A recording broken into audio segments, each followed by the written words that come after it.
Көрмеде бас аяғы 178-ге жуық ит әкелінген, сирек кездесетін аңшылық түрлерінен бастап, сән үшін бағылатындары көптің көзайымына айналды. Жүлдегерлерді анықтау үшін арнайы сарапшылар тағайындалған. Асыл тұқымды төрт аяқтының жүріс-тұрысы, тазалығы мен тіл алғыштығына қарай баға берілді.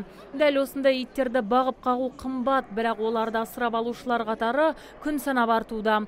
Көрме ұйымдастырушысы Нина Эфизованың сөзінше, сақ-құлақтардың барлығы сүйкімді. Сондықтан төрешілерге таңдау жасау қиынға соғатын сыңайлы. Иттер түрлеріне байланысты бағаланады, әрқайсының орындайтын негізгі талаптары бар. Сарапшылар соған қарап төрелік етеді. Бүгін қатар екі көрме өтуде, оның бірі халықаралық деңгейде болса, екіншісі ұлттық деңгейде болып отыр. Иттерді көрмеге әкелушілер қатары көп болды, тіпті кейбіреулері төрт аяқтыларды қолдау мақсатында барлық отбасы мүшесімен келген.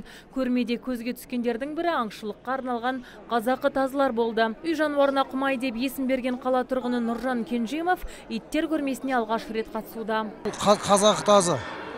Қазақтың ең жарғақ деген тазы ол. Мына түрі шашақ.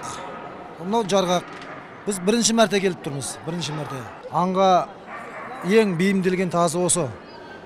Ата-бабамыздан келатқан тұқым. Осыны көбейтіп жатырмыз. Осыны көбейтіп, патенттеуге соған әрекет қылып жатырмыз. Ақылды, есіне адал иттердің көрмесі шаһарымызда жылына 2 рет ұйымдастырылады. Енді мұндай шара келесі жылы өтеді деп жоспарланған. Азиза Мадияр, Абзал Тұрабеков, ТВК телеарнасының жаңалықтар қызметі.